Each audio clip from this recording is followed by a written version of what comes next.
is my stream, which is nominal.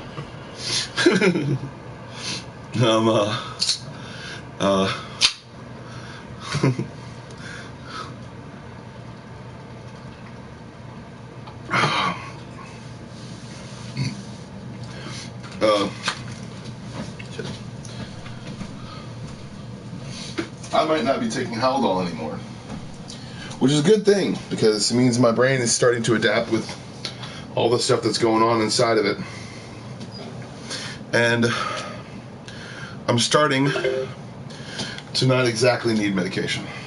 Maybe. I'm not exactly sure. So I'm just being positive. I'm being super positive about the outcome of what actually might happen. So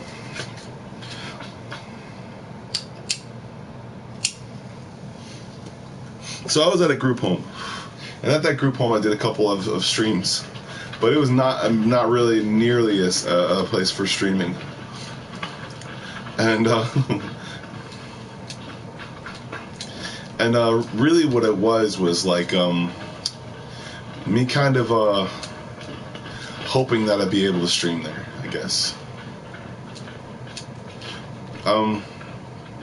Just hoping that I'd be able to stay there, I guess, and be able to stay near the dudes that were there.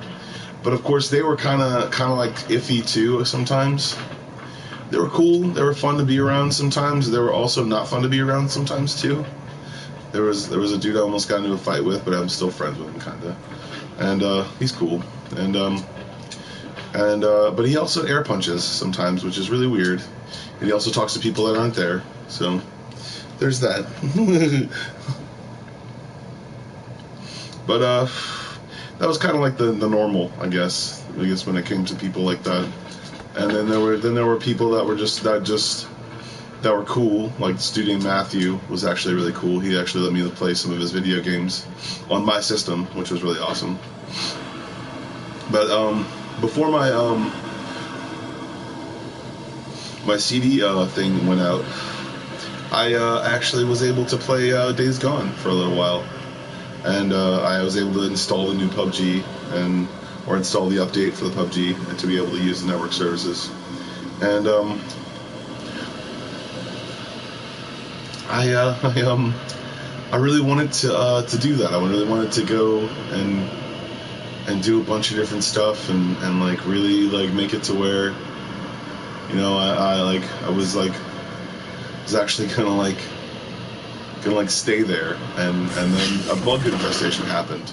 It was really sudden, and it really sucked, and it was because and it was blamed on me for some reason. I don't know why, because I didn't keep a good bed, you know.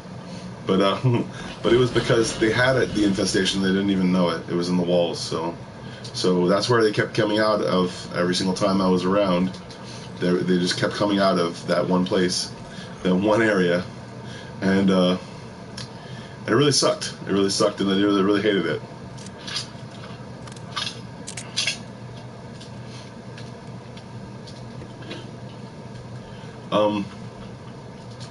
Yeah, I really hated it. So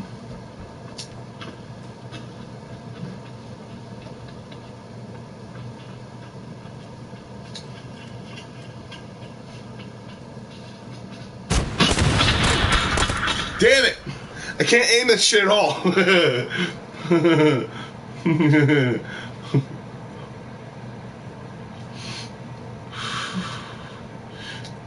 Shit. But yeah, I might not have to take my Haldol anymore. My Haldol basically kind of like drugs me up a little bit, and I get a little bit drunkies. But I'm not really drunkies. I'm drunkies on medication. and it kind of like would calm me down in situations sometimes, and so much so that I couldn't enjoy music. I guess the dopamine wouldn't fire in my brain, but that's what I wanted. Really, that's the kind of thing I wanted, because they wanted to reset, I guess, a couple of neurons in my head. I think that when I played football, I got a couple of concussions, and when I got a couple concussions, I would start to was it not fantasize about the worst possible outcome, but have nightmares about the worst possible outcome of things that would happen sometimes, and I don't know, it would affect my judgments of people sometimes, and those judgments were very harsh, and that's the person that I would become basically. Is the part where my ex basically would lie to me in situations, and then she'd try to get a reaction out of me, and when she got a reaction out of me, she'd be like, "You're going to the hospital," and I'm like, "What the fuck, man?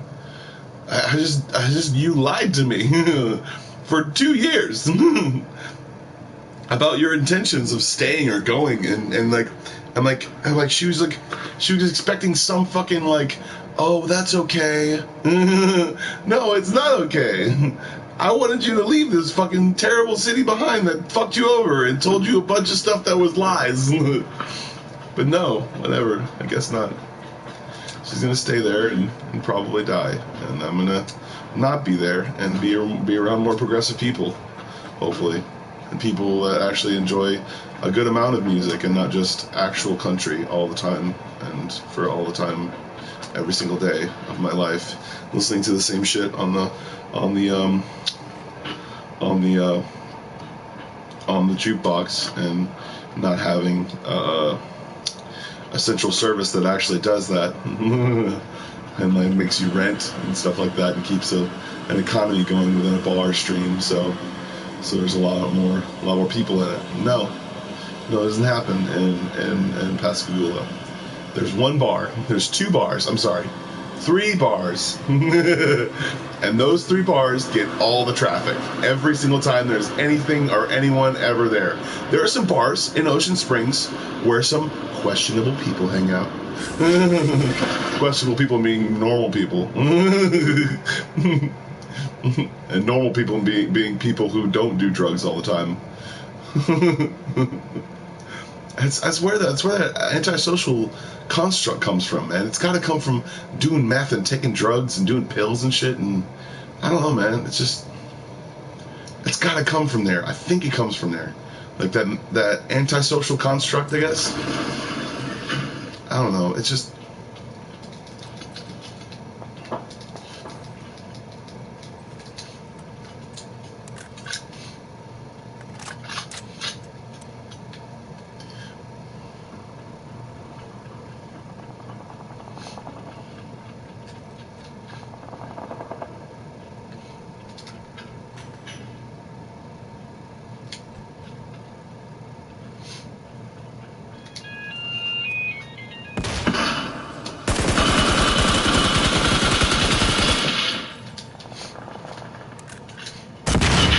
You fucking bitch.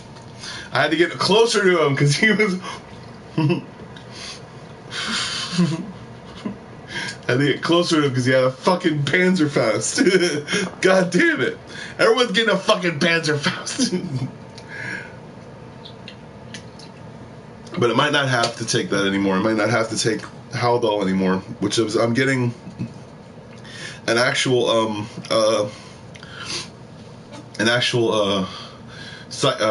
what is it? Not psychic. Psychological. I'm getting a psychological eval, basically. I'm going in for March 6th to go for more psych evals, and and it's gonna be good. I think it's gonna be really good because I'm gonna be with psych medics that are in the realm of not shoving their medication that they got from a fucking pharmaceutical rep down my throat. And that's basically what was happening at the group home, I guess. I was basically at the behest of this kind of cycle of going back to the hospital and then coming back from the hospital and then going back to the hospital and then coming back from the hospital, which is really dumb. And I really think that New Orleans has that whole cycle of people who are just like, I don't want to go back to the hospital, but I'm not going to take my medication. Those sort of different things that happens in their lives that they think they don't need their medication for. But I mean, when someone's in grief or someone's in counseling, they really need to understand that it's like it's all in your head. Like you gotta basically not run with it, but stay with it. Stay with your mode, your actual, like, and I'm not talking about like putting on a face or anything like that. I'm talking about your mode, your center, your chi, your whatever that is, the thing that defines you, and the things that keeps you sane, basically keeps you not jumping off of walls and doing crazy shit, like, basically, like. And I would think that sometimes that would actually happen in my case, because I would get excited about things. I would get excited about new inventions. I would get excited about new stuff, and then realize that they weren't implemented in the entirety of everything, and then I get really super depressed. But that was me basically not exactly beforehand. Finding out my dad died, finding out my cousin died when I was 2. I had a really brief stint when it came to death, and the death really was in my family for a little while. And when people died, it just wasn't a surprise to me anymore. But I wouldn't exactly I wouldn't exactly confront those feelings. I'd hide them down, and then when I got excited about something, I get super excited about something. And when it came down, I get super depressed about it. Like, oh man, that sucks, or like, I don't know, but I realized that I would get that by not taking those feelings head on, I was basically doing myself a disservice, I guess, in most cases, and I was taking that fear of that judgment of those situations and bringing them into other situations, which was not something that I should do, you know, and I realized that for a long time that I was basically not right in the head, because of my significant other constantly thinking that she was in the right and worrying about me, and me thinking that she was constantly in the wrong because of the fact that she was lying to me, and I was just getting overzealous about it, you know, over jealous about her being around other dudes when I'm in the hospital. So basically that's what happened. She cheated on me, and that happened. Her cheating on me when I was in the hospital. And it sucked. But more so, I should have recognized it. I should have known that I was just not in love with her, you know?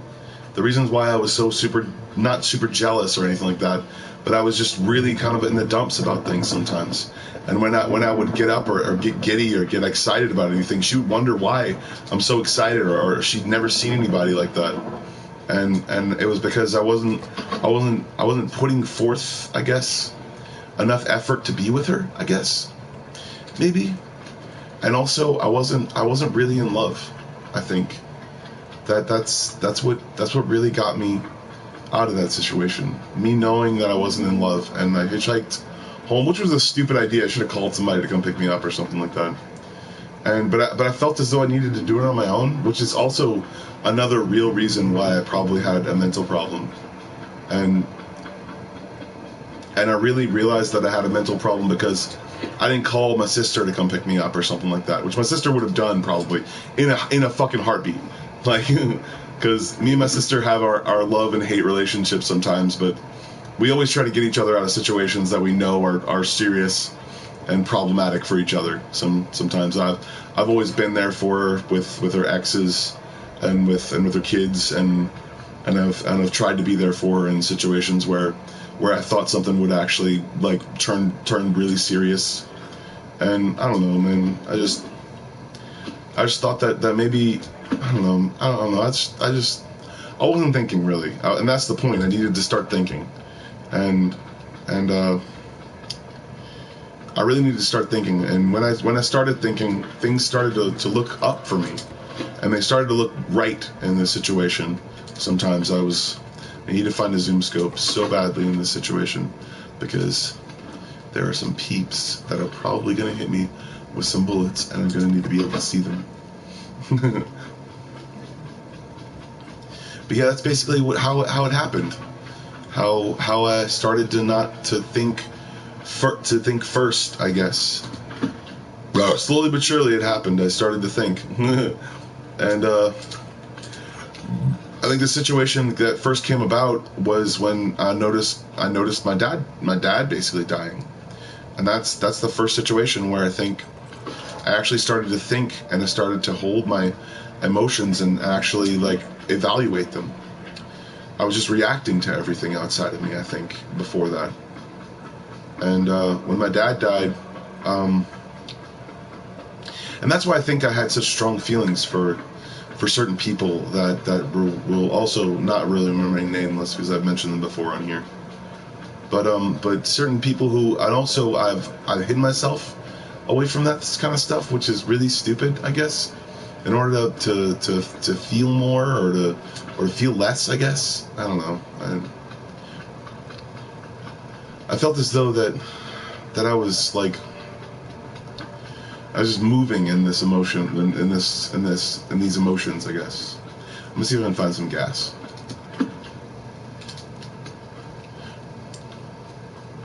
But yeah, I realized that I wasn't evaluating my emotions before I had certain big revelations and stuff like that, and that's why I would be so excited or so depressed or so and then I just realized like a part of my life, a part of my lineage, part of my stuff is gone. And that happened, the same thing happened when my cousin Angel died. I was 2 years old that didn't know how to feel about it, so I just dug it down or stuck it down and didn't ever even think about it. I just tucked it down and let everything else loose. And I thought that it was the way to deal with those kind of things, and it wasn't, because I was 2 years old and I was way too young to be dealing with death. I mean, way too young to be dealing with the fact that death is still a big remainder sometimes when it comes to people in my life, and and I had to evaluate those emotions, those sycophantic emotions about wanting control in my life, or being in control, and all points about realizing my efforts in trying to be in control was just washed away. And I think that's the point of not no return, but the point of your emotions being cast as like, I don't know, this like being cast as like this what is it, how do I say it, like this. There's the gas. I'm gonna pick up the gas can, and I'm gonna drop the flash hider and the stun grenade. I'm gonna pick up the gas can. So we're gonna go out to the area where I saw, where is this dude at? Did I accidentally shoot something?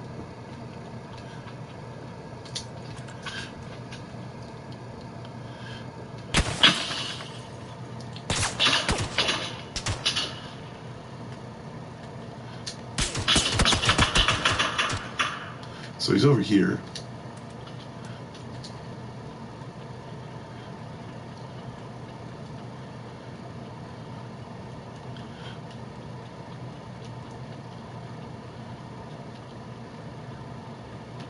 Or he's over here.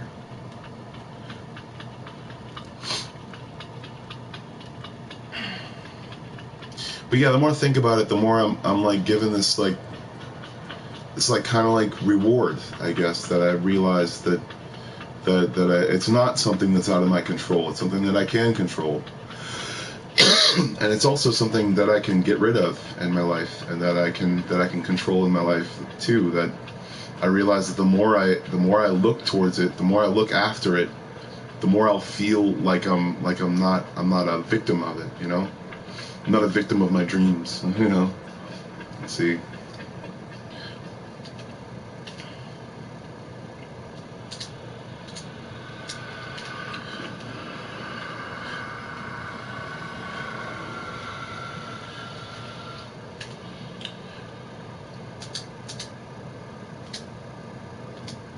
How do I do this? How do I change it out?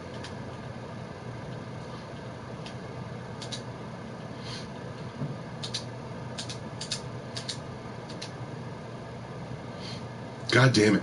I gotta fucking put gas in it. Gotta put gas in it.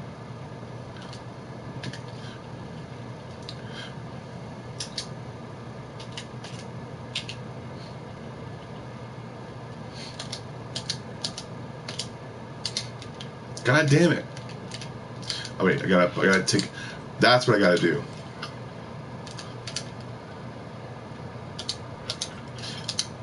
There we go.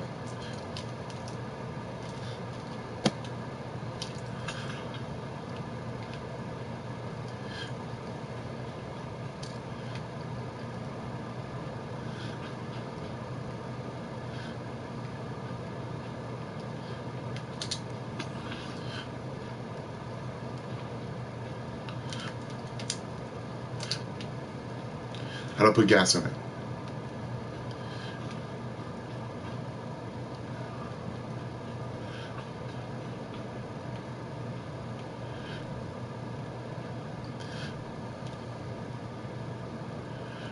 Pour gas in it. Come on. How do I pour gas in it?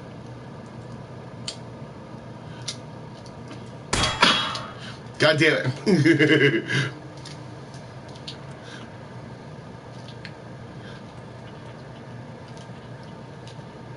There we go.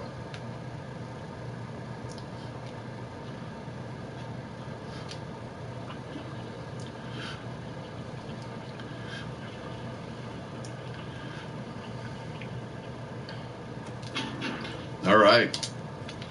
Pick up those first aid. Get in it.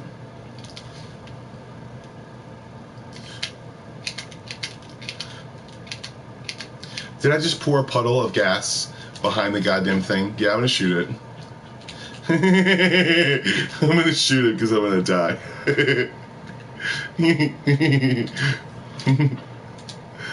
I poured a puddle of gas. There we go. It's gonna set on fire and I'm gonna run away.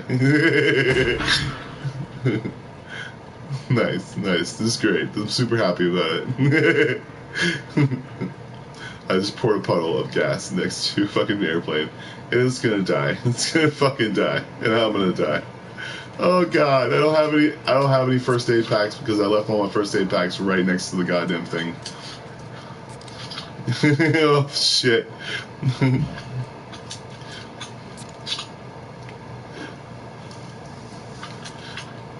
There we go.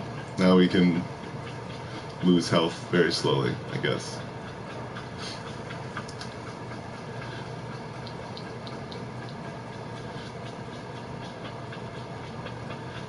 I don't know. I'm just gonna. But yeah, that's what I started to think about myself. It's just I was starting to come into my own. I was starting to realize the first part of it I have to give to someone else and realize that yes, Jessica Negri, she was on point with. She was like, it was like therapy in a bottle. Freaking. like it really got me out of that situation. It got me out of every situation. It got me out of everything, and I realized that I was giving her too much credit, and I need to give myself a little bit more credit as far as my emotions go. I mean, I had a certain thirst when it came to her, and I needed to kind of get rid of it because she'll do whatever she does because she's a different person. She's a stranger to me, absolute stranger. So I don't know her. I fell in love, I guess, but I fell in love with something that was positive, and it got me out of a situation that was negative, and that's something that's positive, I guess, even though I'm out of the whole situation, and I don't feel empty, but I feel like I'm not gonna buy her shirts because I don't know, or his shirt or boyfriend's shirts. I don't really care. It doesn't matter. I'm probably buying them, but I'll probably buy them later because like not in now because I'm not really in the mood to buy people's shirts. I guess. I mean, I'm in the mood to try to get a freaking geek shirt going, and I'm gonna die. I'm gonna fucking die. Yep, I'm dying. Oh, look at that! It came up. Look at that. I'm dying. I'm dying.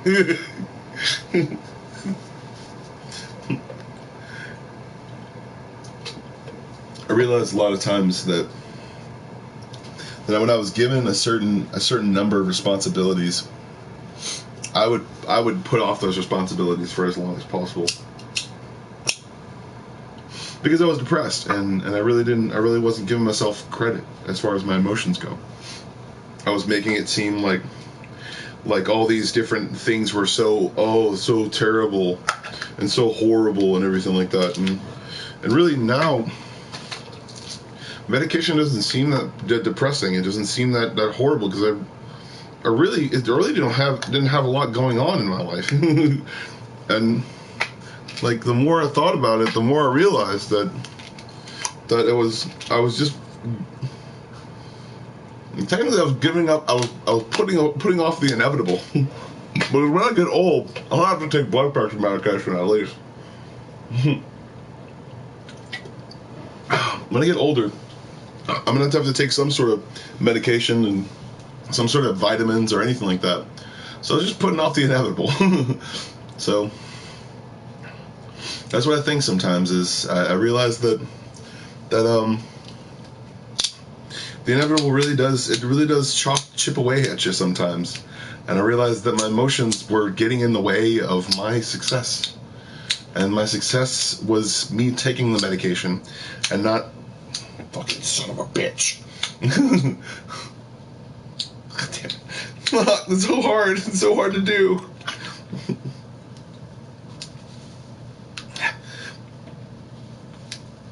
Alright, now. What's up? Show me how to use the goddamn remote. I'll show you.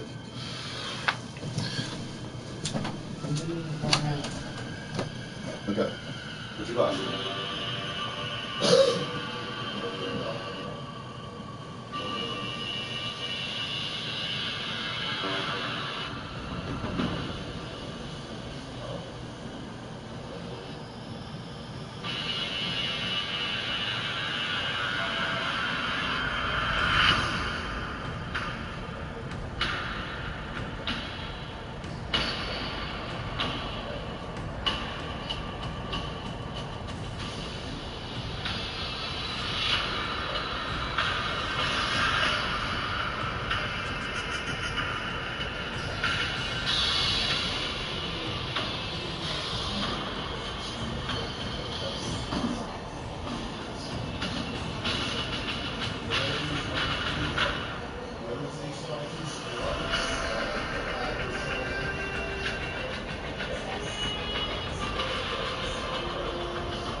I know, that's the thing. It's easy to not work with them. used to have it sometimes. I used to think that. You can't get it out of that system. So it just sits and sulks. And he goes into water, he goes to the bathroom, anything like that. So he gets like his bladder gets like cramped. I can tell he has to go to the bathroom half the time that I'm going to go to the bathroom. So he has to go to the bathroom. Yes.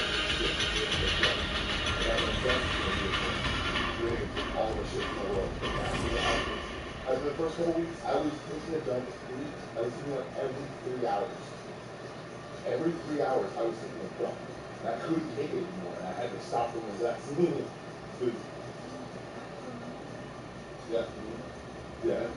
Yeah, I go in the morning, so I go in every night. Yeah. Every morning or every night.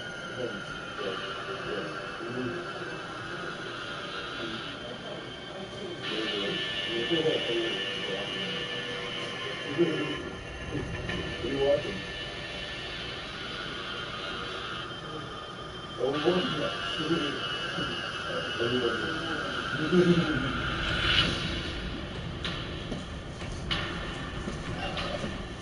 But that's what I realized.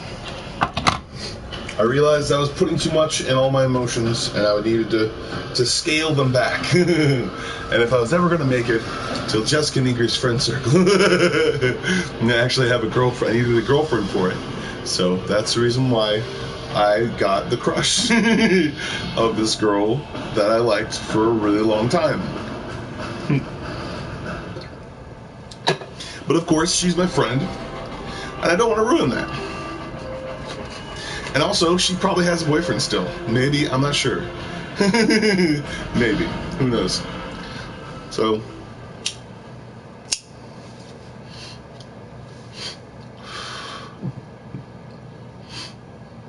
I don't know, and I'll probably never be in her friend circle, really. I have to think about it really realistically, too, because, I mean, she's a celebrity, so she's always going to be doing something really cool because she's got the money for it. And I'm going to be like, wow, that's really cool. You have the money for it. Amazing. And I'd super get jealous. Wow, I went in a helicopter ride in Arizona. Great. I can't afford that. Or I wouldn't afford that, actually, because I wouldn't go. First of all, because Kobe Bryant died in a helicopter crash. And I'm trying to make some funny stuff happen because of his death, and it was so terrible. Long live Kobe Bryant. He made the funniest joke ever because everyone wanted to be him when they were shooting things into the trash can. Kobe. And that's saying something. It's not just a meme. It's past a meme. It lives immortally inside the hearts of millions. So, and his daughter is just a poor shame. It's a poor shame when kids die.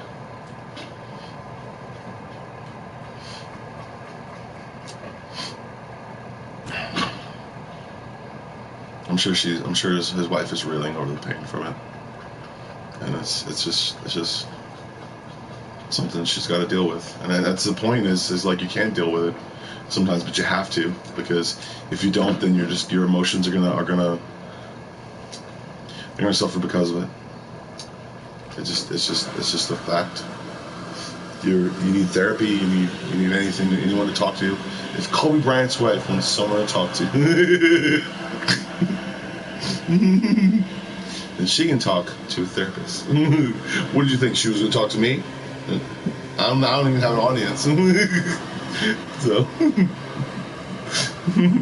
0. Well, it's good to have a friggin' I'm glad I have a good sense of humor. I can laugh over anything. And it's good to have a dark sense of humor sometimes, because the stuff that happens besides that stuff, it's just like, oh my god, dude, there were like people that set on fire the Wendy's, and that one guy who was eating pizza outside that riot that one time, He was just stealing pizza outside that one riot.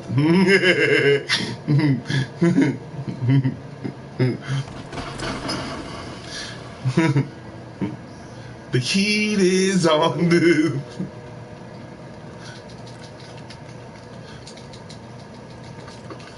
I got these guns probably in the back.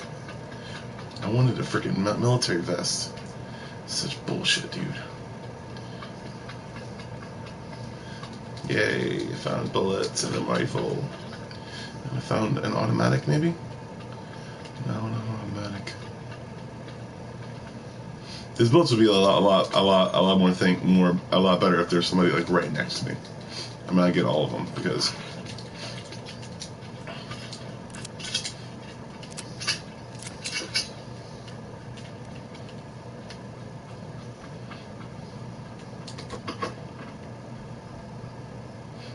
But yeah, I mean.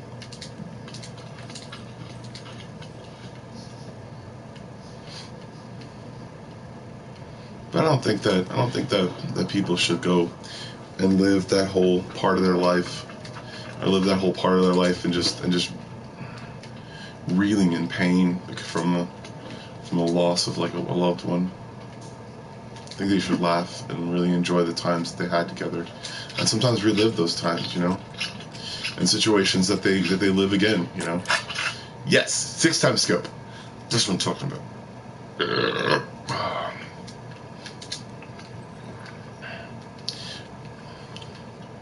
I don't need those bullets. I need a fucking. I need to get rid of my my other rifle now. There's this thing, and I'll just yeah.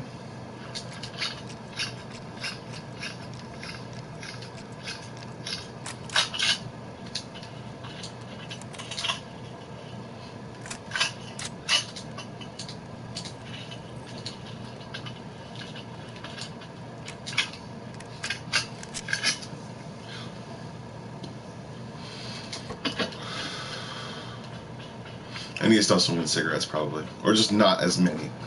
You know, stop smoking cigarettes on the regular. Smoke cigarettes when it's cool to smoke cigarettes, which is almost never, or pretty much never.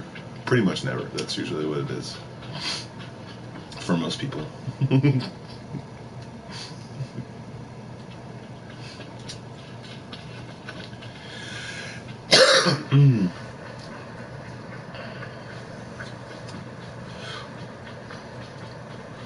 I don't know. I just need to get a talent. Yeah, to have a talent, that would be really good.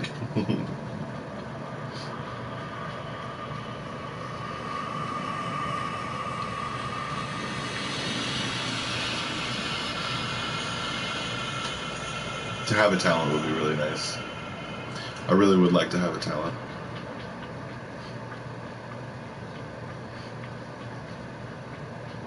I think he went up that way. Just because I'm hearing bullets from that way. I'm gonna go to the street because it's smarter. There we go. We got a guy.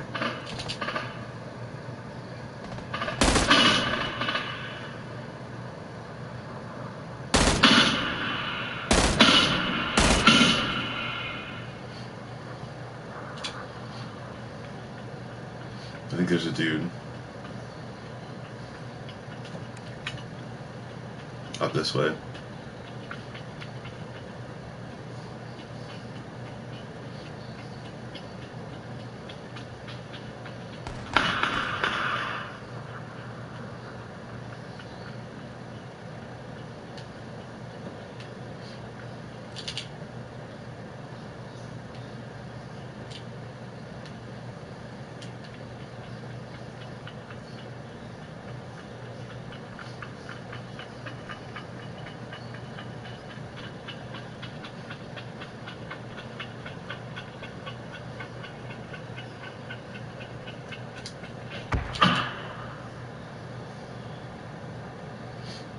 You get out, obviously. Oh, he's right there. Let me get right here.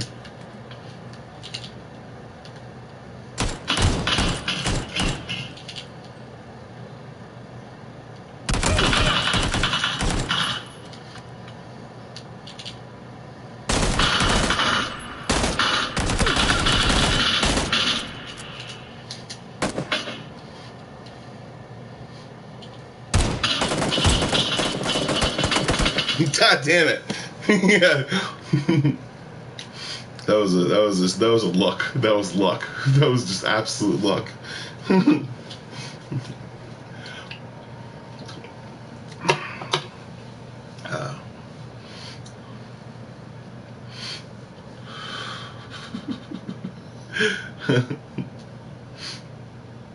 just think that I'm much better emotionally, like put somewhere. I realized I didn't love her when we just kept on having sex, and then there was no talking, there was no like caressing, there was no nothing. She wouldn't do anything. She would literally just close her eyes and just like she'd probably think of some fucking hotter dude, I guess, that she saw on the internet or something. I don't know. I guess so. But 2 years after, I mean, she still didn't find me as attractive anymore. But I didn't find her attractive in the first place. She made up a reason to. No, I'm just going tit for tat, I guess. In my own head again, you know. What can I say?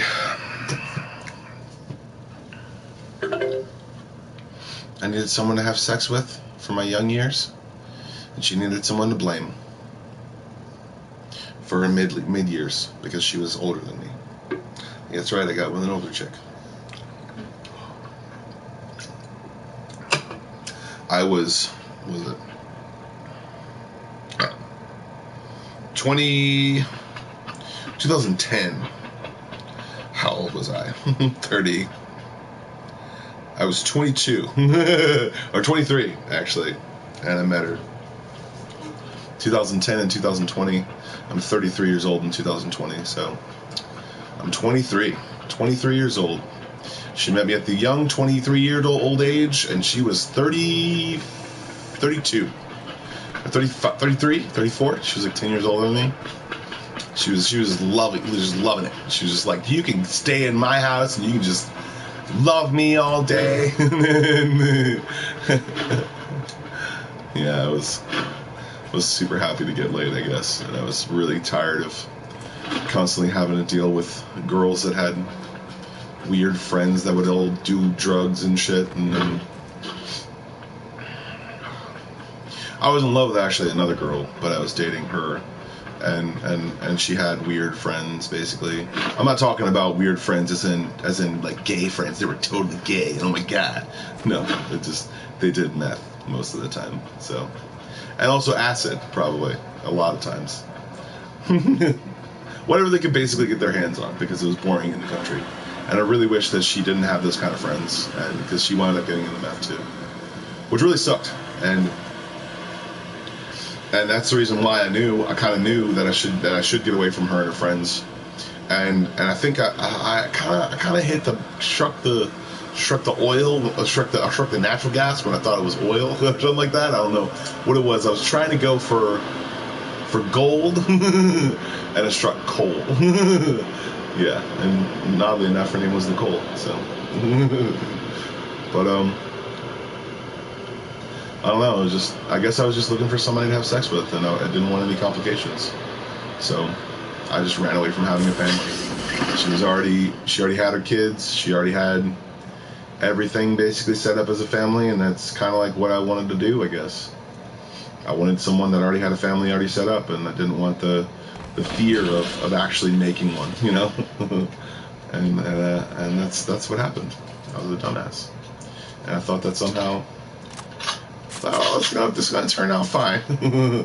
It's gonna turn out great, and I'm gonna feel great inside. No, I wasn't. I didn't feel great at all. I felt really shitty a lot of the times because of what I was actually doing. And then she hated me, it turns out. So, whatever, it's okay. No.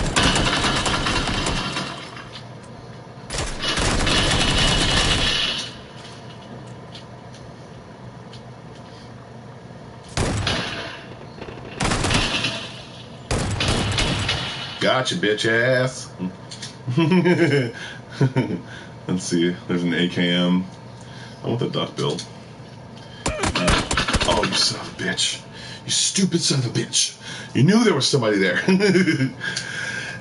You knew it wasn't all together. It wasn't all together.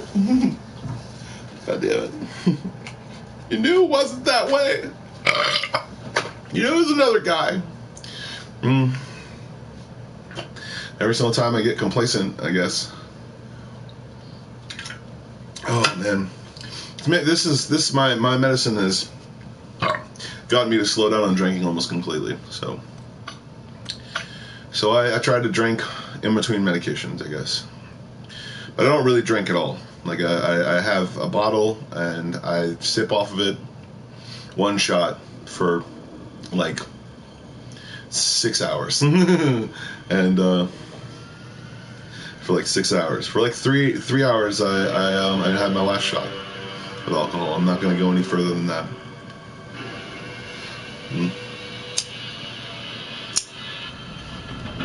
Some people like alcohol because of what it does to them. I'm a connoisseur of taste. I like the taste. I like the taste of alcohol, and the taste of alcohol is mixed together. And yes, I like the buzz too, but not as much as the taste of the initial thing, the initial like kind of tinge you get sometimes. That I actually love. Some people hate it. Some people hate it when it burns their tongue. So I actually like it sometimes. And when I don't like it, I mix it with a little bit of Bailey's.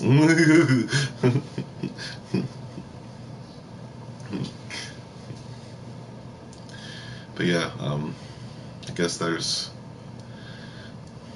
or coffee liqueur. So it's really easy. Mixing whiskey with coffee liqueur is like fucking on it. It's on it sometimes. It's fucking on it. Or if you want a little bit of milk or something like that, and then you put that in like it's basically Kahlua. Like it's basically Kahlua.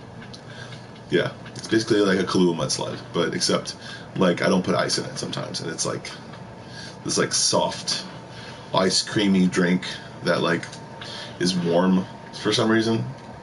It's great. That's really great. It's like a warm cocoa or something like that. A chocolate milk or chocolate, not chocolate. Warm cocoa, basically, not chocolate milk. Warm cocoa. Yeah! I'm on here. I'm on it. Yeah! And you can't come out here, I think, because you can't jump out here, and then you like, yeah, it's like this. You gotta go like this, and then you can't jump out here. You can jump out here. I didn't know that, but I didn't think. Can you go inside? Can you close this? Open this door. All right, you can. I didn't know. I didn't know you could get out of here from this area. It's always good to learn things, even if you lose. It's good to learn things. Because then you can say you're an expert in something and charge people admission to learn it.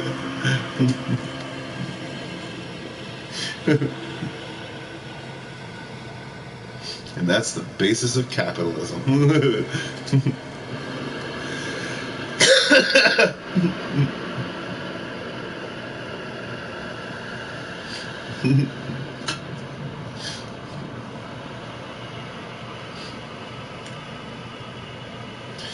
Oh man.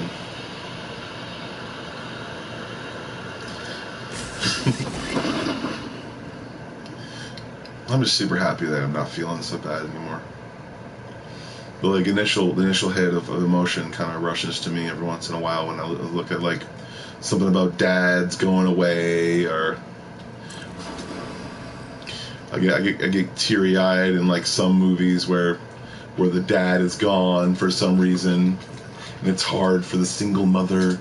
Of course, my dad left when I was 5, so it's not really that big of a deal.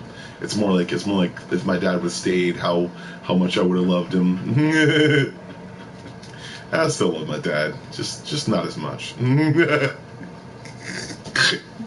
I mean, he went on with his life. He didn't try to keep her, I guess. He kind of knew that all women are he probably thought that all women were like that. And back then, all women kind of were a little bit. Like, I guess my dad just really didn't respect women sometimes. He ran away from, he even told me that he ran away from this one woman who was who wanted to marry him, who was like I don't know, he just didn't want marriage, I guess, for a while. And when he was ready for it, the person that was ready for him wasn't one that we expected it to be. It was my mom.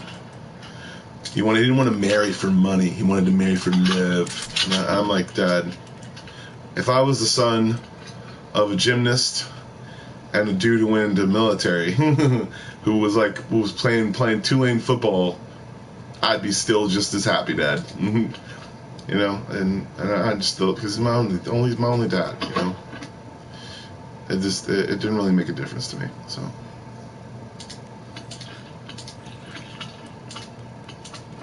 It really didn't.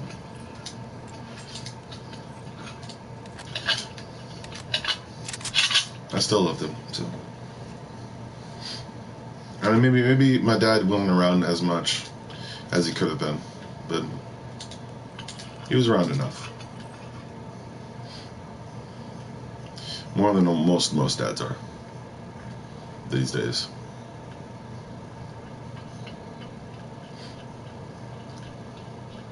He was around for birthdays. He said he was just one phone call away. And most of the time, some dads aren't even that. Some dads are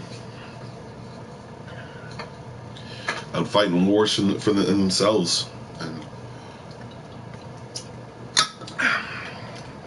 And killing the only enemy they know. Themselves. But also, my dad was pretty strict sometimes. He wasn't as strict as most dads, but he had his strict moments because he was. Let me get this flashlight here. I really wish there was some freaking zoom scopes in here.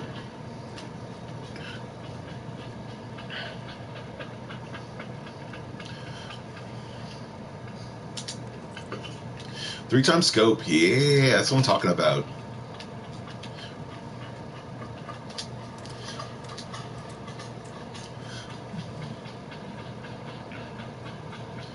But yeah, that's just what I miss about him sometimes.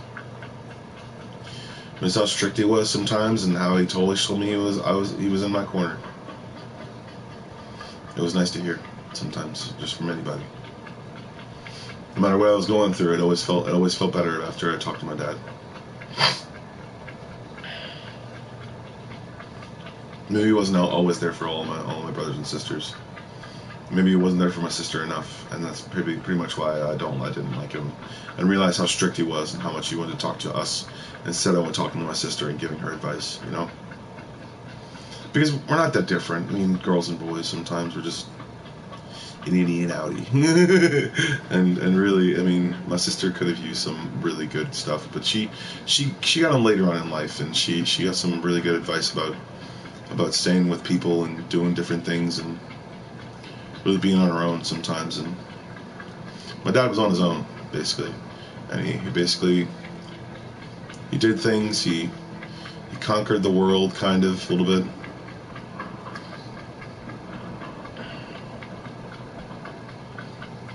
And I don't know, just was himself. He wasn't always right. He wasn't always the best. But he was my dad, so. But he was 310 pounds, ran a 4.5, so that's pretty fucking good for a fucking 310 pound guy who's basically all muscle. Like, yeah, my dad was huge. Like, my dad, but he also ate like he used to eat most of the time. So most of the time when he was, I'm gonna go to the road and see if there's a car for me.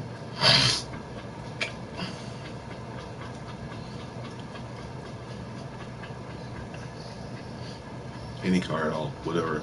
I'll take the van.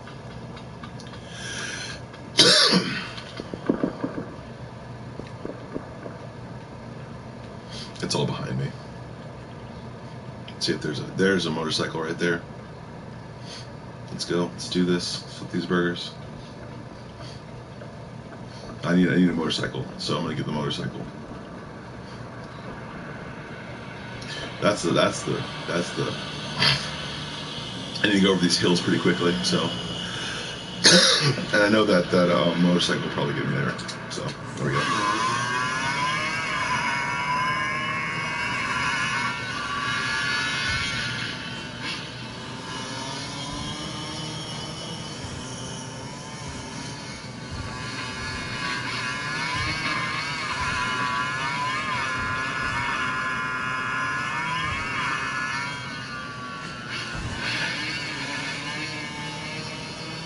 Trying to go this way.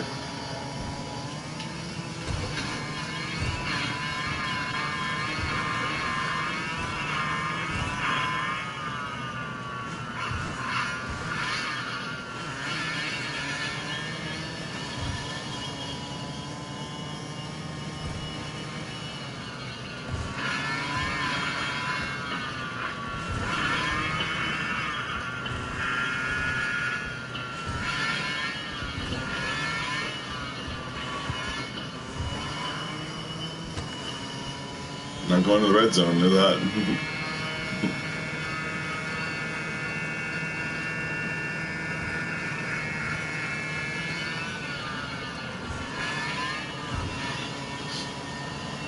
Yeah, I'm glad I did this.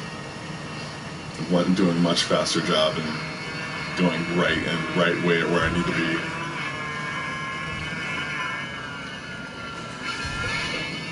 And not anywhere near these fucking towns where these dudes are just waiting to shoot people in cars and shit. They're either going slow or too fast or anything like that. So, Impala, I bypass you. Alright, let's go. Let's go this way. So there's a sweet jump probably right here. Yeah, sweet jumps.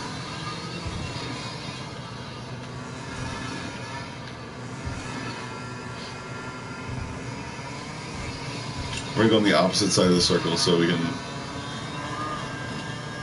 Yeah, we're gonna go to the opposite side of the circle. I'm gonna go see if I can go to the bottom and see if I can find anybody.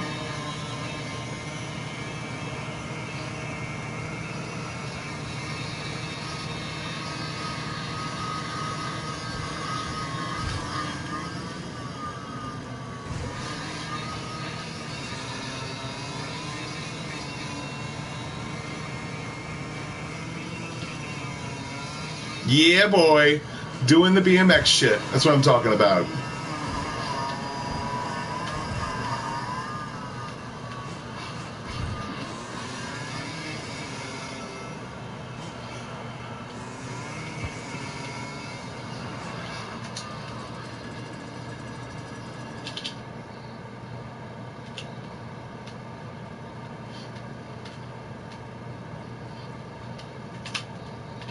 Yeah, I'm at the bottom now, so that's good. Just trying to see if anybody's trying to make it from the islands or anything like that. All right.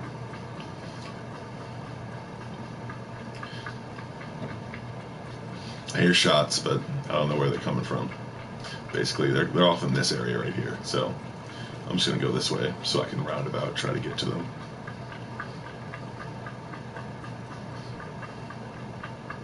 Hopefully I don't become a target in their sight line.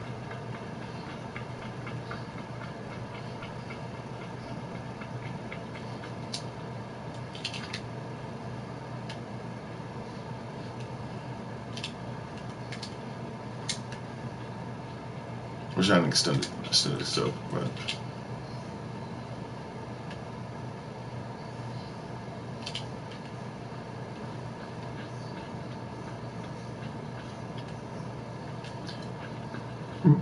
I see a car.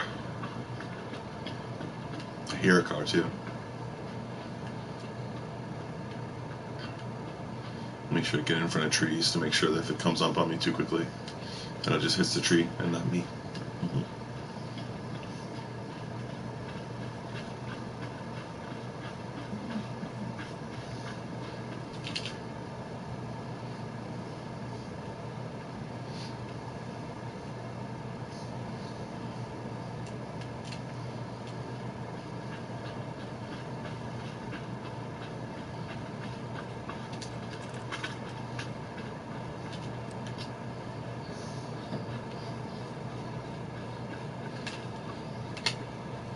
going to be in the circle for a really long time probably, because I went here so fast.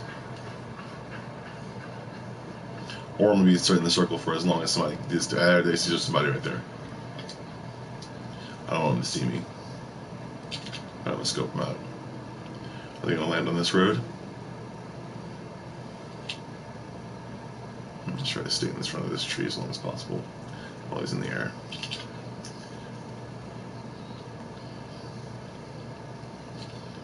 So he can't zoom in really, I don't think. So it's time to get behind this hill. And I'm good. I'm not gonna go in the building right now. Just gonna check out the buildings to see if there's anybody in them.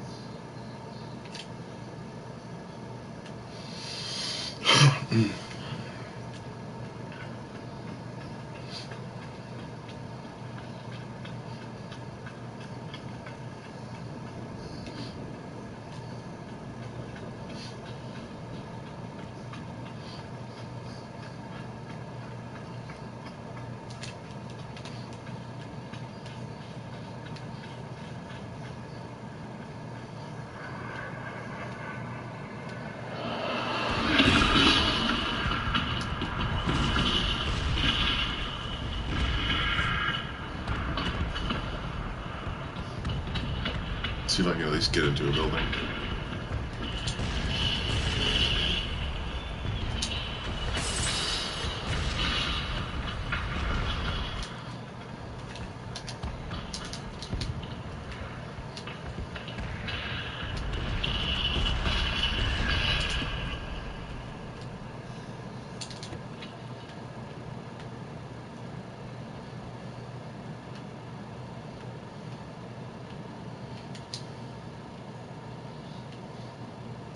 I wonder where that flight dude went. He's probably landed somewhere now.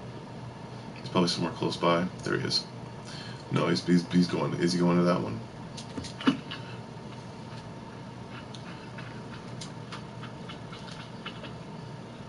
I don't need this car. I'm just gonna be on the inside of the circle, most likely. I'm gonna check out Los Leones, but I'm gonna stay on the outskirts of it the entire time.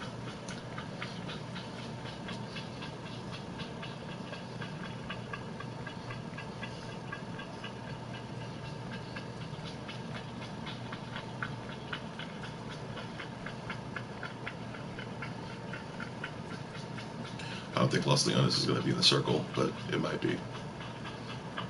That's what I have strategized.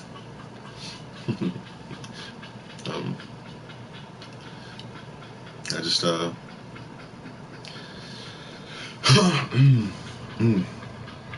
don't know, you know. It's going in 30 seconds, so hopefully I can see somebody.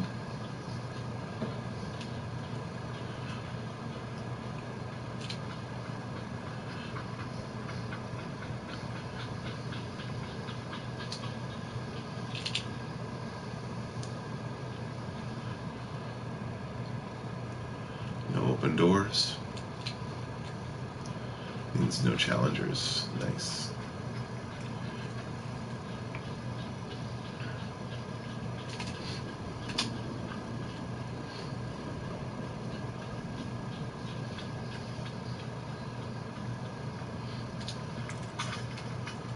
Get my real rifle.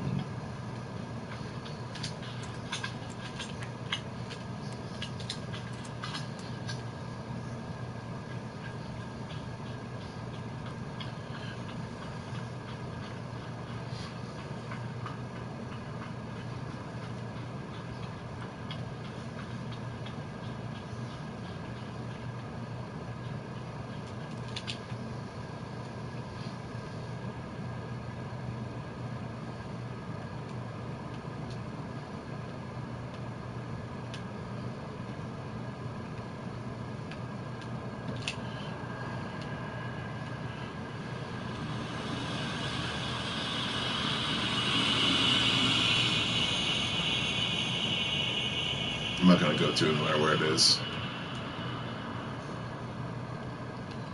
Specify hide. These people are going to converge on this site, probably. rustling. Shots fired, shots fired.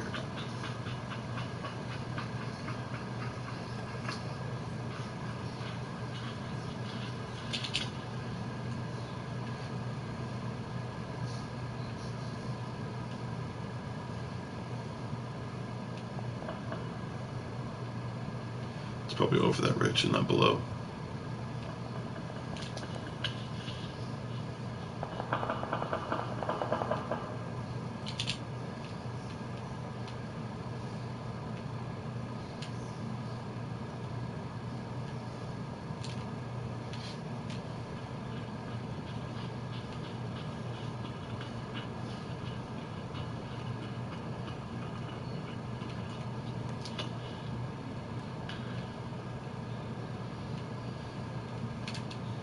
Staying at Los Leones for a little while.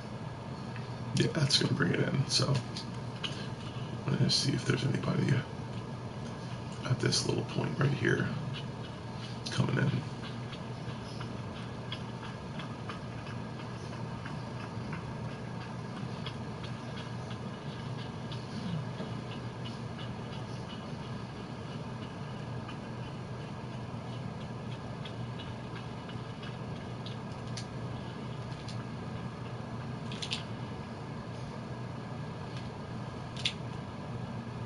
Let's see if I can put something on my back. There we go. If I see anybody running along the sides or in betweens.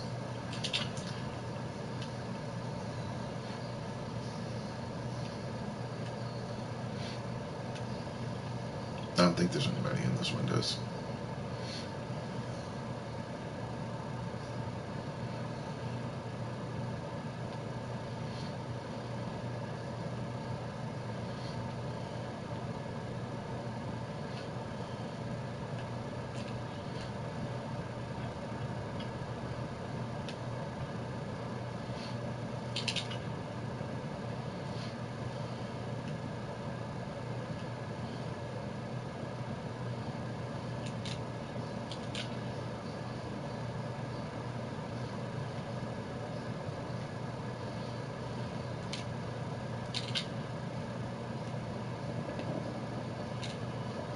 Okay, so it's coming.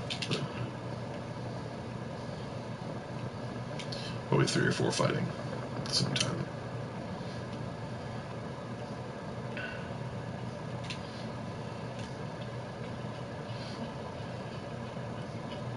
Let's get down something. Oh wait, they're coming from over here.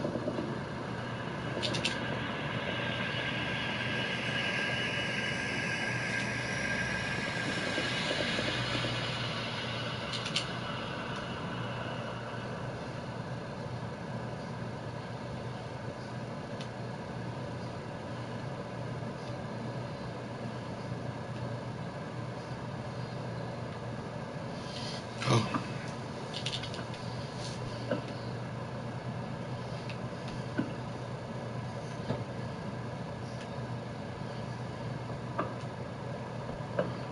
So I hear a rifle.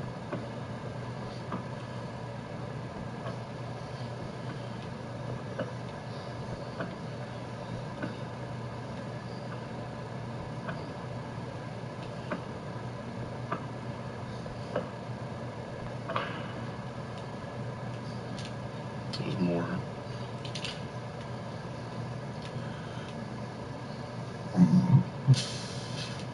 Two rifles.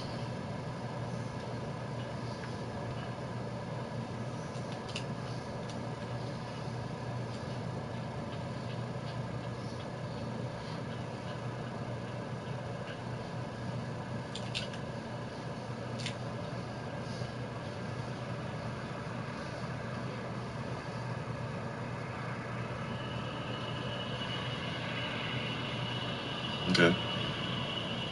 There's a dude. He's gonna land.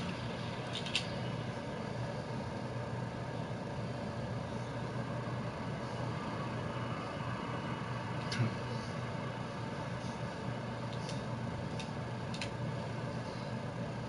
Let's see where the circle goes. It's probably gonna go up or upwards. Wow, 2 feet, great. It's gonna stay in Los Leones, and that's what I thought.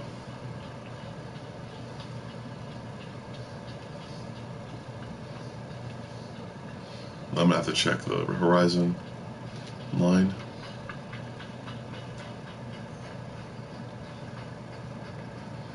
Everything, every which way.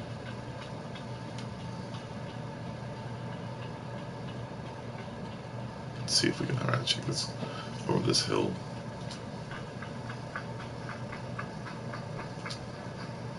See if we can find anybody straggling behind. No.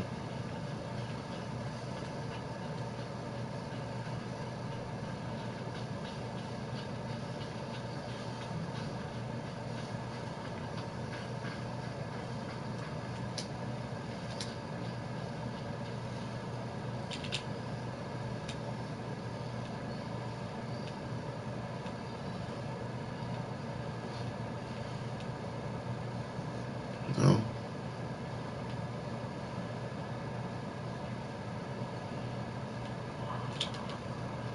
I guess it's over here. That's where the action is. Let me see if I can hide behind this. Or this dark spot.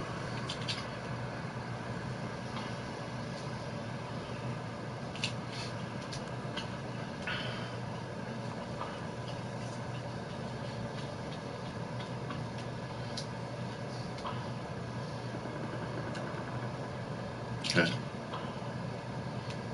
It's an automatic and a rifle.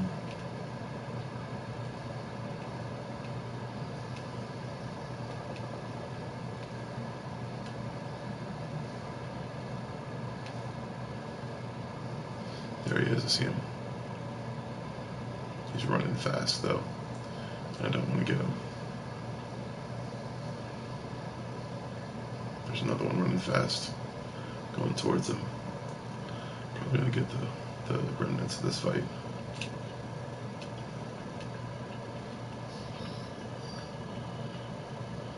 There we go. Here we go. Guy coming up my way.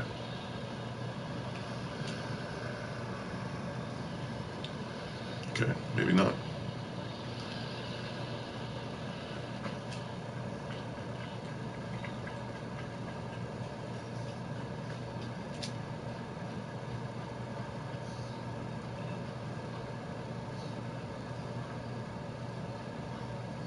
There he is.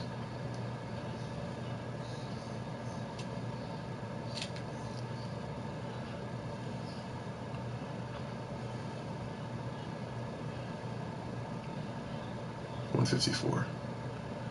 Where is he at?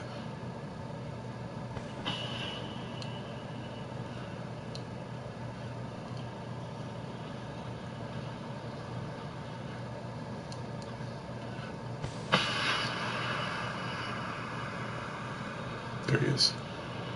Okay.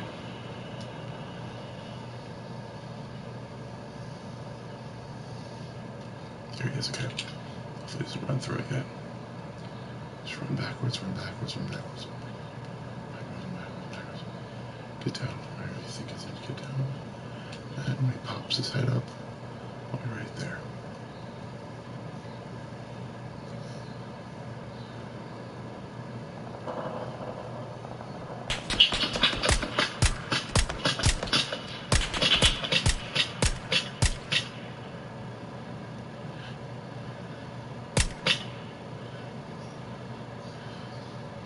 So he's going down another one.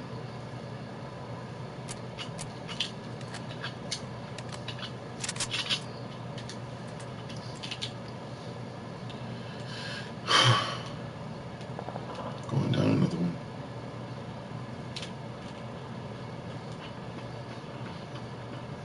Go further this way to meet him.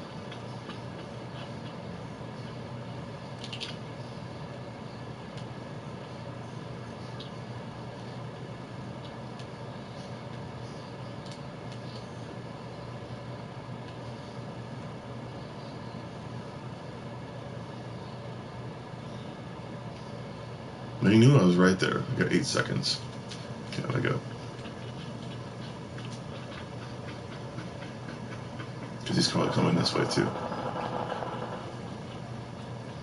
And I gotta get down soon, anyways, because these hills are getting more dangerous by the second.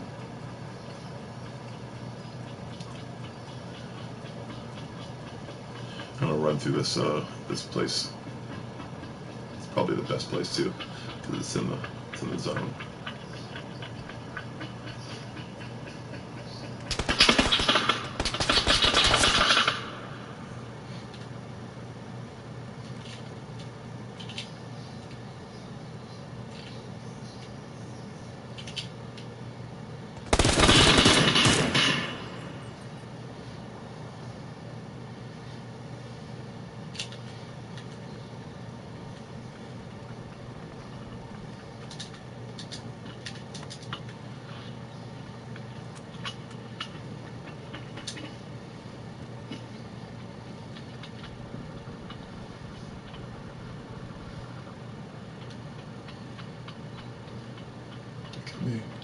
Give it back to someone.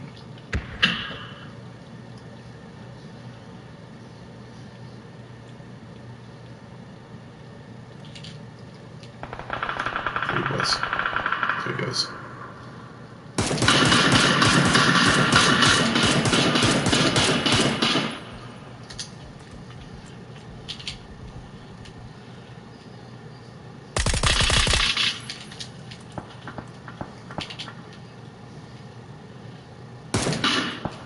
Damn it.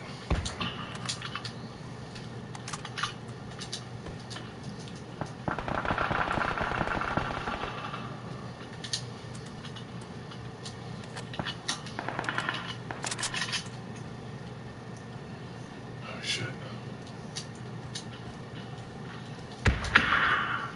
Alright, here we go.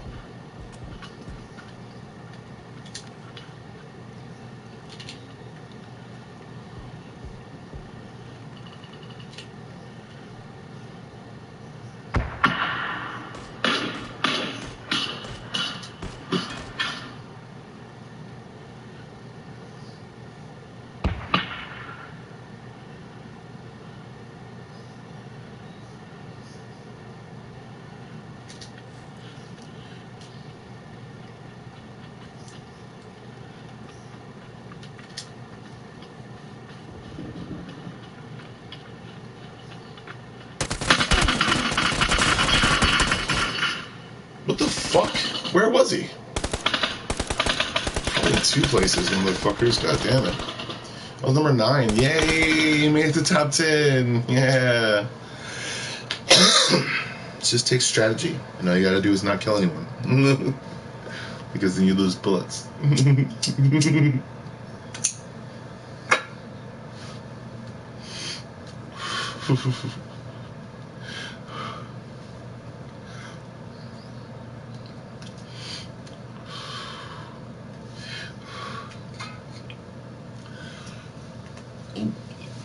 And that's the end of that.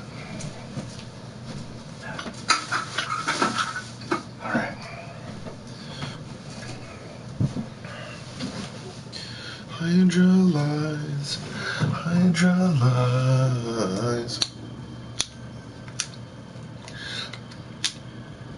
There we go. Got it. Finally.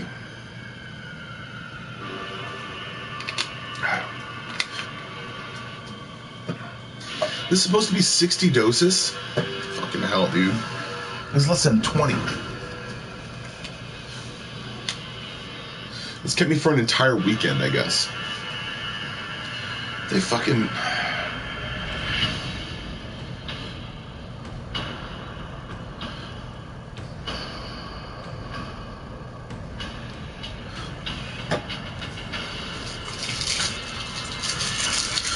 Oh, man.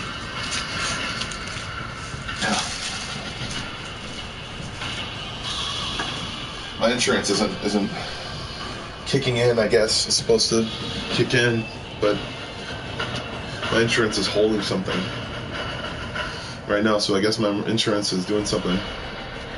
Hopefully doing something, doing nice, not something terrible. And March 16th is probably when my actual stuff is there, so. Oh, that's just add up. the most amount of embarrassment. And how much I don't have.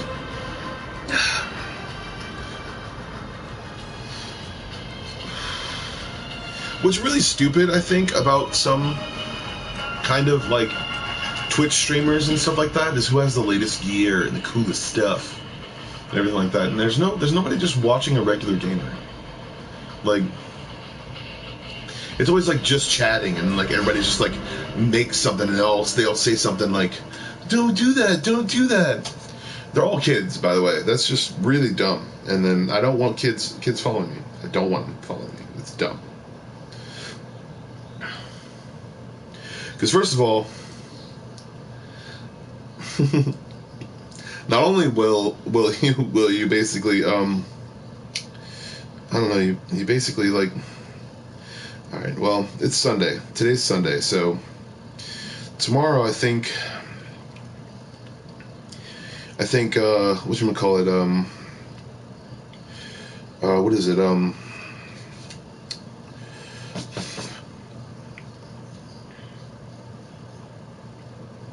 I'm boring, I guess. I guess I'm boring because I have a terrible fucking PS4 that I need to trade out for somebody else's or something else's and just get one, just get another one that's refurbished, I guess, and get a new game. Probably I need to get a new game. That's what I need. I'm gonna get a new PS4. I don't care about the hookups. I just want to get a new PS4. I already have all the hookups, basically, and all this stuff for it.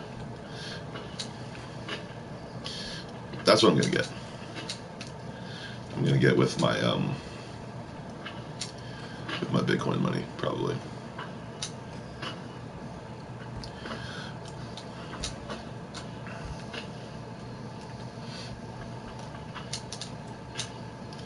I don't know, just. Yeah, that's what I'm gonna get. I'm gonna get a new PS4, or refurbished PS4. I don't want a PS5. I don't know if I want a PS5. I really don't know if I really want a PS5 because it's just another investment that's gonna go south every single time. There's some new game out and I'm like, I want to fuck that fucking game, but then I don't really want that game because I don't want to spend the actual money on it. Like, oh, collectors are collectors, man. It's like, no, they do fan service. Fan service is dumb. And also, what is it? I'm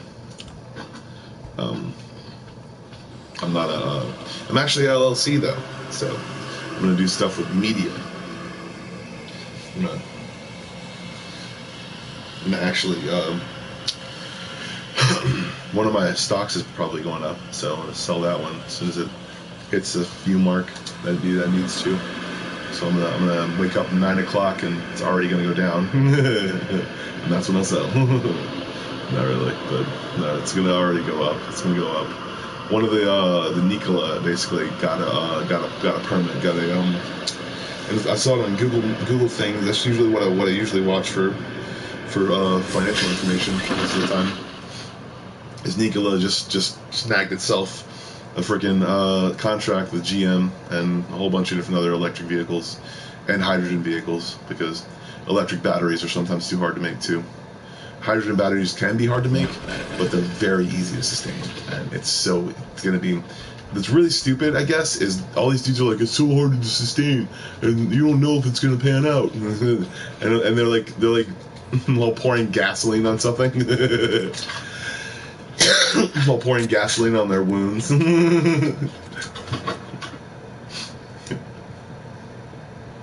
Because there's just such a surplus of it, and as soon as there's a surplus of it, it's just so fucking hard not to actually get it.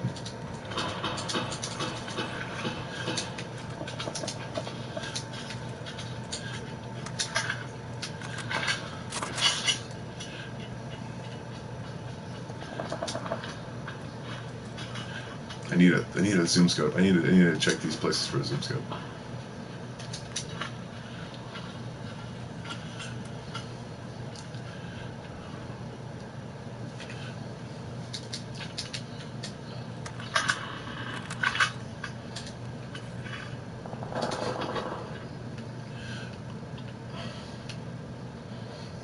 Compensator, yes. And I'm gonna put it on this one.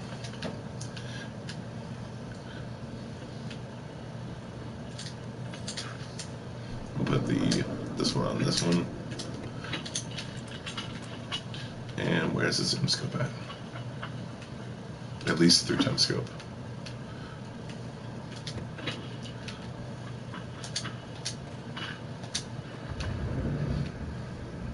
Is that a canted sight?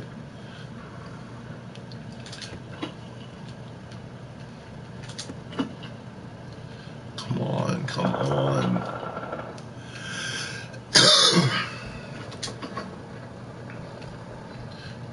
Come on, canted sight. It is not here. I don't want it in here. Come on, let's just get a freaking zoom scope. See me a zoom scopey. Flash hider. Put it on there.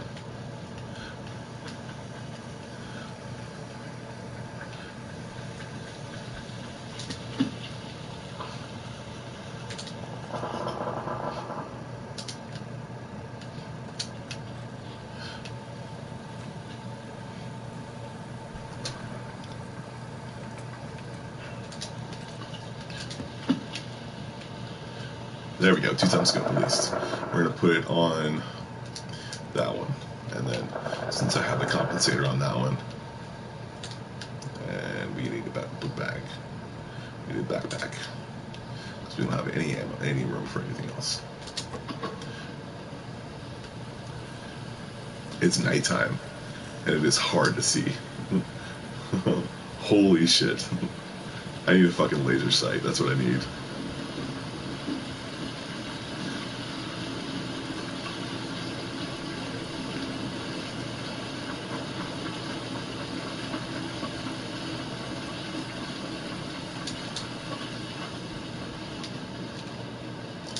Tactical. Get a fucking thing. Get a yummy.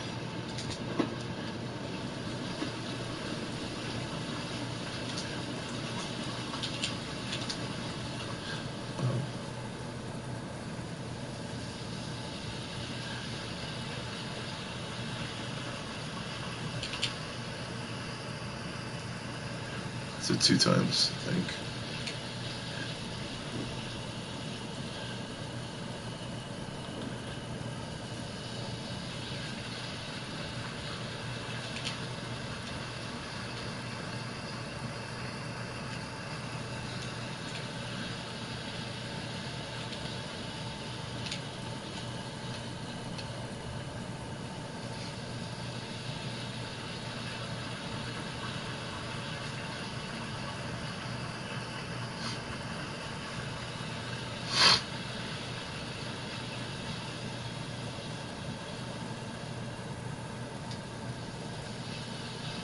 This is the only reason why I'd be way out here in the open.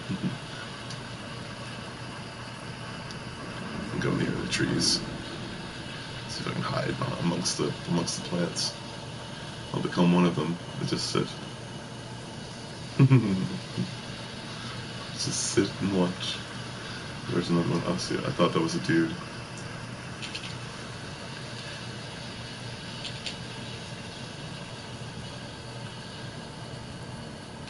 It's a TV.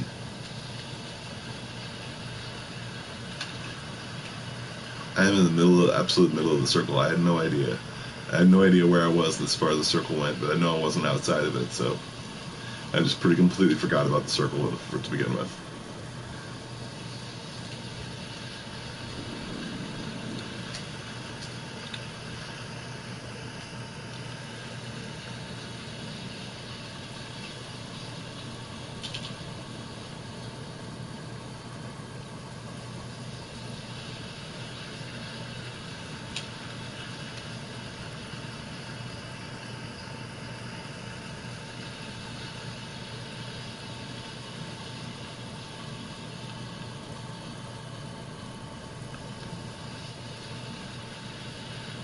I'm getting footsteps around me. Of course, it is raining, but I think there's someone in these hills over here. I knew it. I fucking knew it. Where is he at? Where the fuck is he at?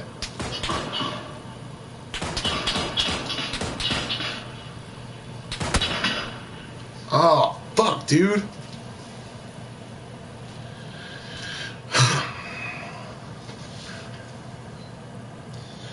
Should have stayed in the fucking plant, man, and not moved. Not moved until there was just something to be going doing. Oh, man.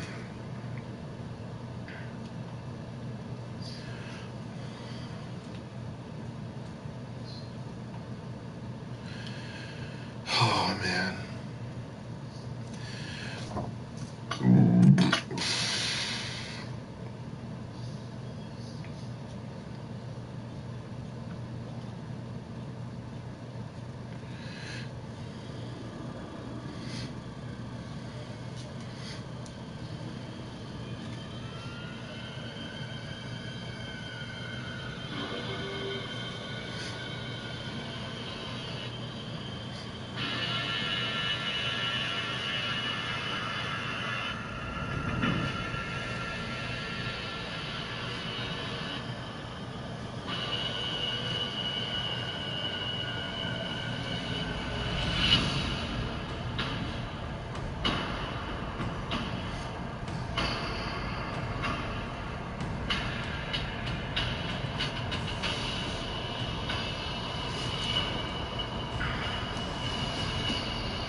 So Ethereum's probably going to go up more, I'm guessing.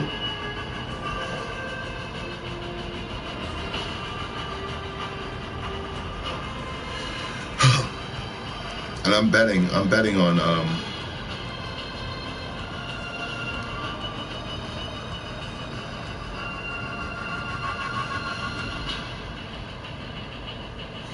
I really wish I could get this 934. I mean, not 934. Yeah.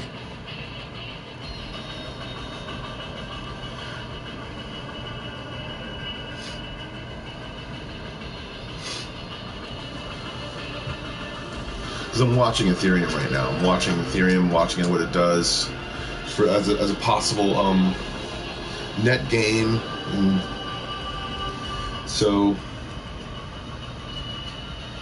it's down 6 points. So that means it's going up, because it was down 24 hours ago, so it's down. God, I wish I just watching Ethereum, seeing how it goes, seeing how it behaves, seeing the different tracks it puts, the blockchain. I'm gonna see what Ethereum actually does as far as a certain blockchain goes. I'm gonna see if I can actually basically make myself into a Bitcoin millionaire, which is it's possible. It's very possible right now, because I don't think Republicans are gonna get into Bitcoin too much, except for probably the dicey Republicans, or like the ones that are like, hey, make me a thing, okay? But I don't know. I'm not really a Republican, so I don't really care. Not to say that Republicans didn't do good jobs. They do good jobs. That's great. But also, Democrats are really kind of seeing the reality a little bit more right now. But they're not seeing the reality to them. They're seeing the reality towards the people that are suffering as a result of sometimes their own starvation and stuff like that. It's like, you gotta take care of those people. Of course, you have to take care of those people. But also, it would be nice if they started going into the stock market.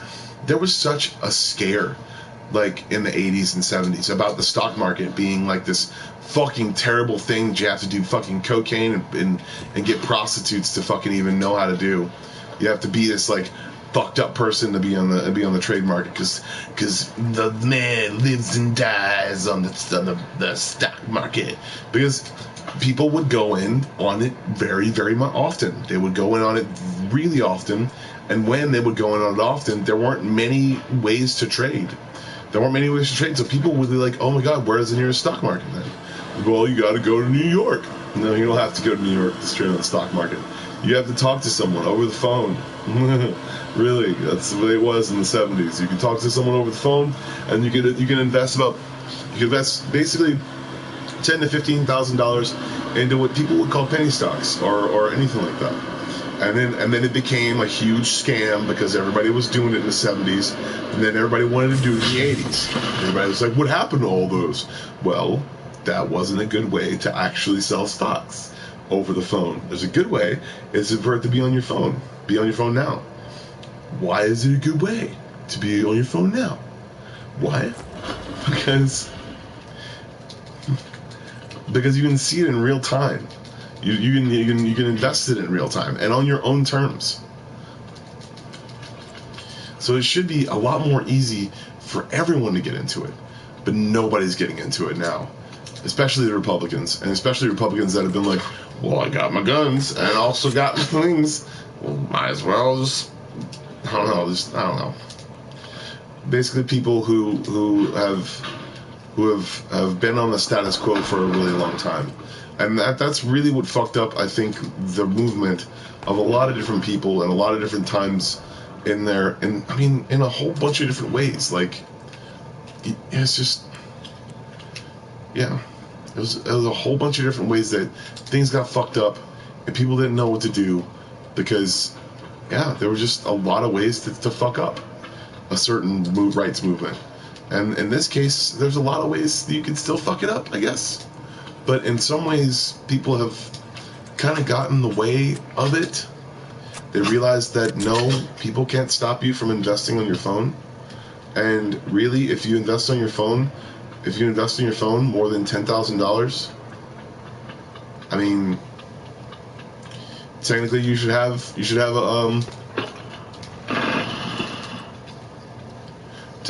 a backup plan too, because sometimes those aren't S&P got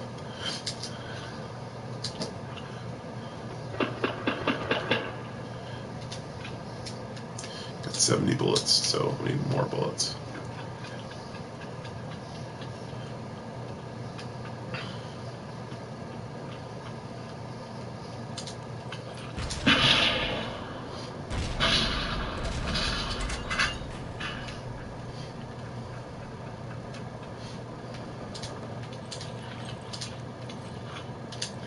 It's 220 and a 2-time scope.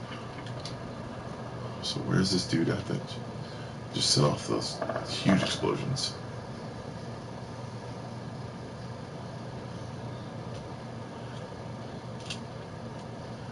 Oh, that was the building screw up, or the building blow up.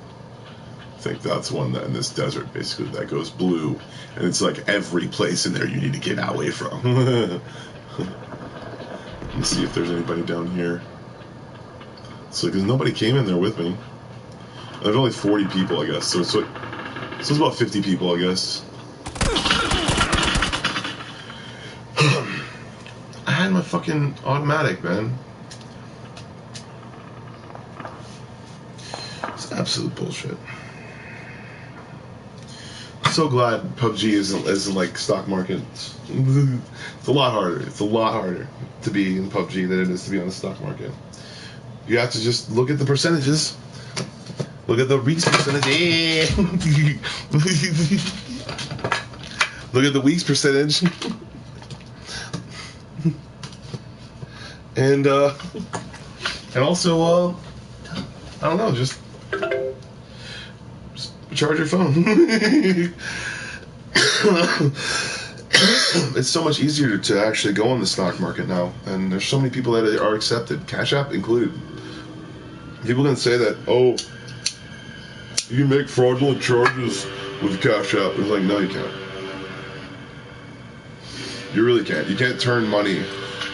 You can't turn money into Cash App money automatically. You have to get a fee.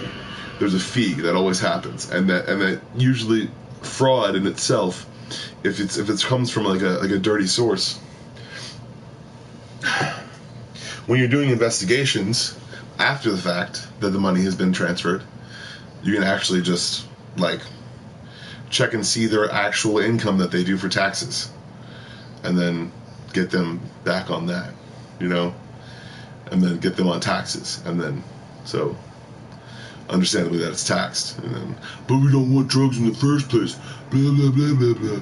No one likes drugs because it brings terror and terrible people. Well, guess what? It wouldn't have if people had realized that there are actual benefits for drugs. The benefits, very very many benefits that actual drugs do. And I've talked about like drug addicts, and they're like terrible, man. They steal things and because they don't have money, because they spend all their money on cocaine. Drugs are bad. That whole fucking thing. My gosh, it took off like hell. It was a sarcastic rant basically about actual drugs and the drugs that have effects on people, like acid and mushrooms and different things like that, but it actually uses medicinal in other countries. But people don't realize that like it affects people's like, oh, you son of a bitch. I wanted to get on top of there. Fucking bitch. But I met a bunch of really cool people in the second group home that I was at. I met a bunch of really cool people that, like, oh, they just stayed to themselves basically. So, you know, they were really fun to talk to most of the time. They had this one dude that was like, kind of like he was always the one that like that had cigarettes or cigars. He had cigar cigarettes, which were very harsh. And that's when I got into actually smoking hats off for like a month and a half, which was really bad. It's really bad because cigars are way worse than cigarettes. I don't know, but they were $2 a pack, so they serve their purpose. All right, this dude, no one's gonna be right here. All right, 87 in the.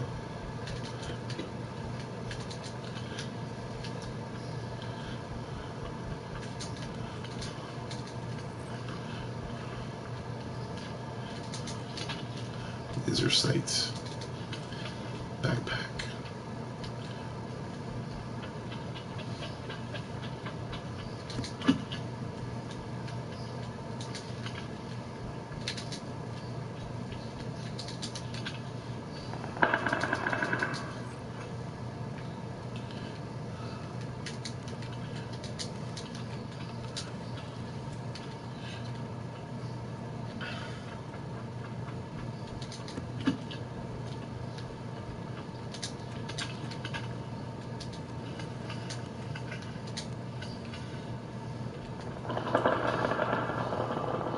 So there is violence all around me.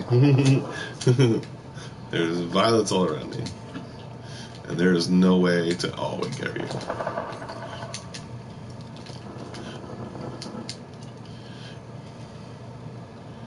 Cheek pad. Flash hider. Get rid of that flash hider. Get rid of that laser sight. Get rid of red dot sight. For holographics.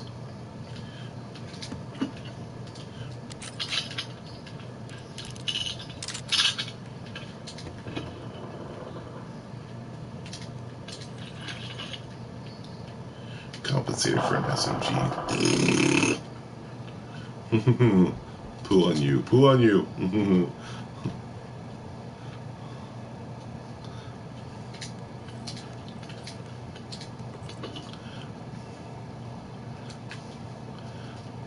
Bullet loops? No, I don't want bullet loops.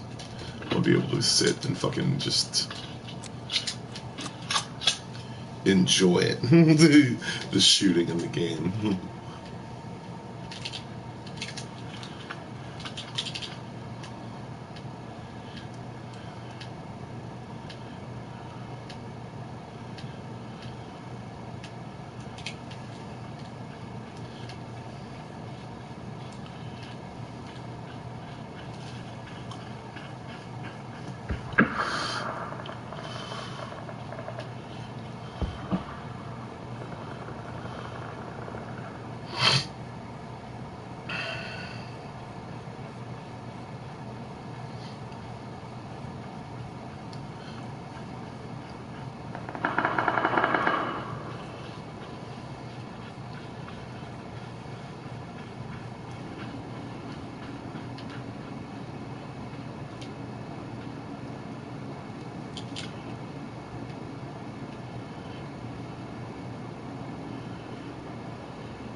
There he is.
I see a dude on the bridge.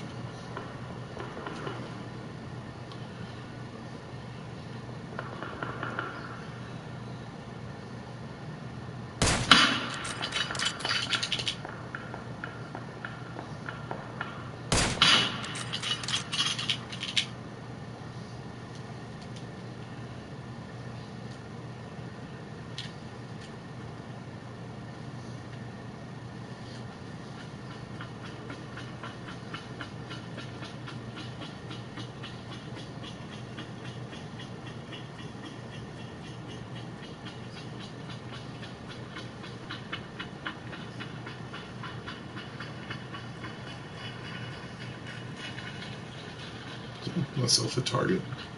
Make myself a target.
micro Uzi. I'm fucking micro Uzi from 30 yards away. It's fucking stupid, man. It's not.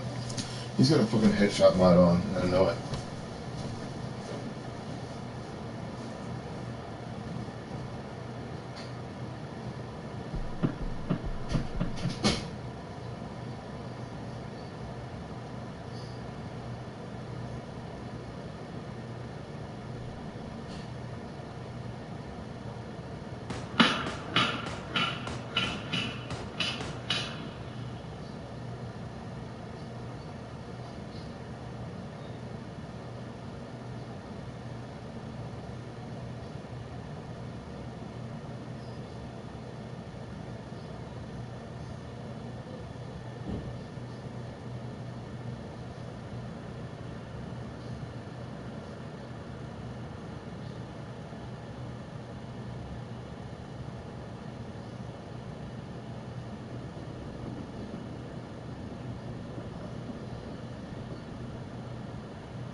Maybe you just had a freaking stabilizer or whatever, or like a enhancements. Enhance.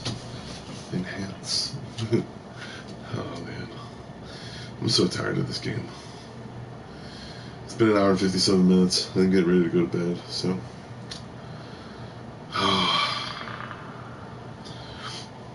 I'm never gonna be famous. I don't really care. I don't care about famous.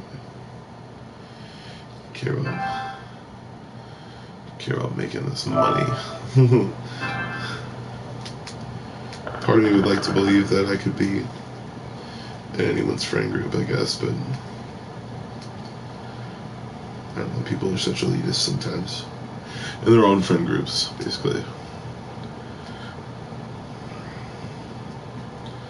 I don't know, it's just...